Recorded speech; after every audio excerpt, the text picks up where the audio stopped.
You sat at a desk all day. You didn't move furniture. You didn't run anywhere. You answered emails and sat in meetings and stared at a screen.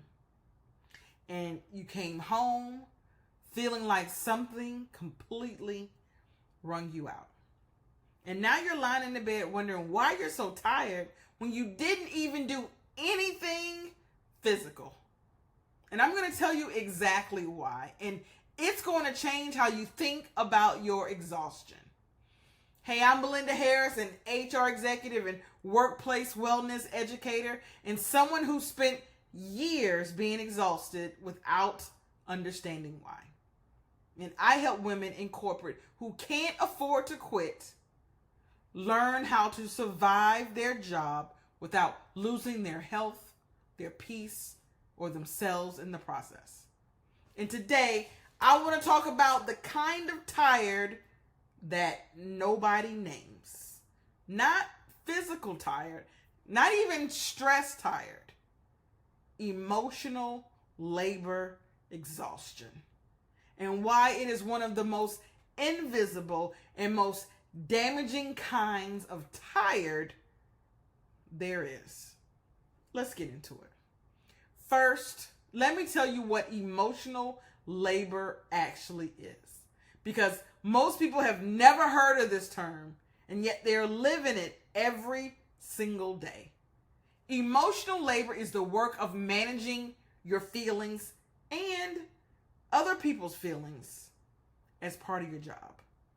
It is reading your manager's mood before you speak so you know how to position what you need to say. It is holding in your frustration during a meeting and then processing it alone in the bathroom afterwards.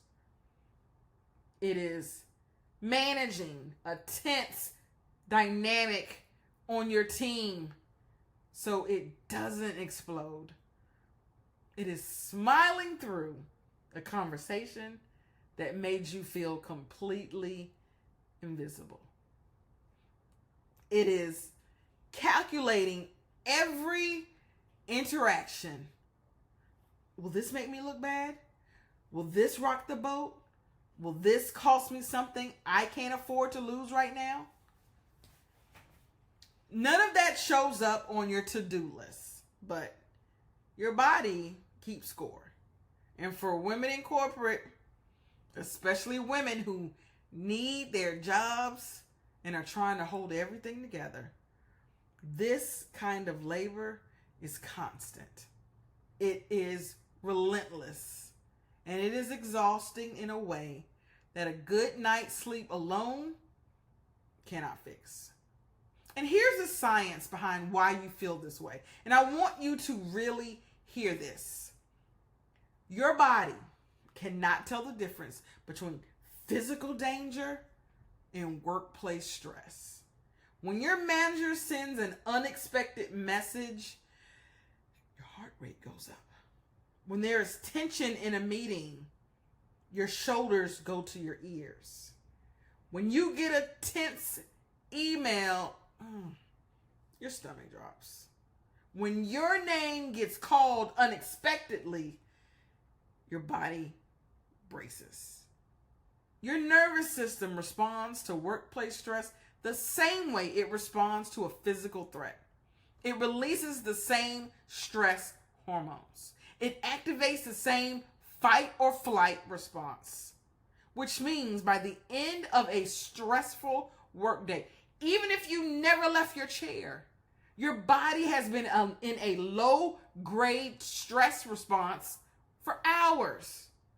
That's why you come home depleted. That's why you feel like you ran a marathon when all you did was sit at your desk. You did nothing today. Your nervous system worked incredibly hard today, and it is exhausted. So what do you do with this? The first thing, and I need you to really hear this, is stop judging your exhaustion. Stop telling yourself you shouldn't be this tired. Stop comparing yourself to people who seem to handle more. Stop calling yourself weak for needing rest after a day that looked ordinary from the outside. Your exhaustion is real. It is valid. And it makes complete sense given what your nervous system is managing every single day. You're not weak. You're depleted. And those are two very different things. The second thing is start recovering intentionally.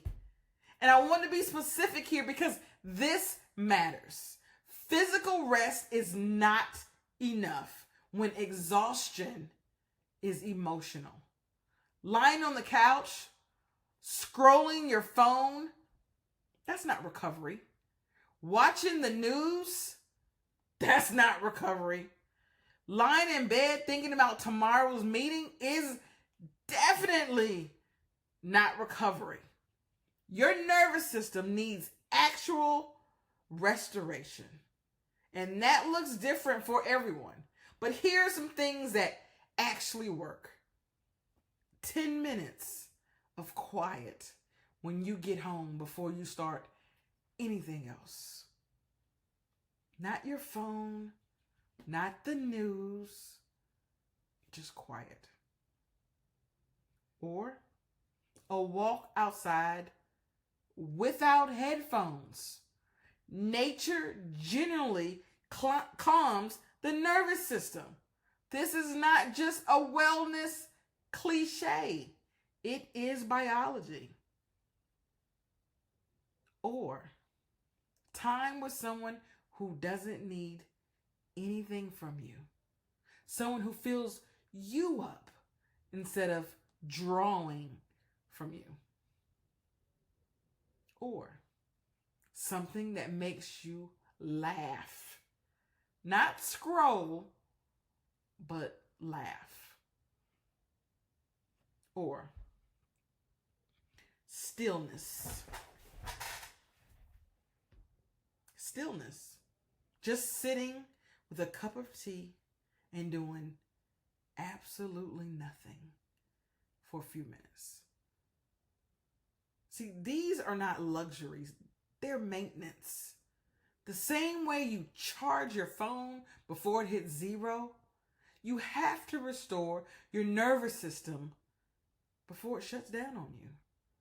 And here is what I want you to take away today, is that you're not tired because you're weak. You're tired because you're carrying more than most people can see. And your body is being honest with you about that.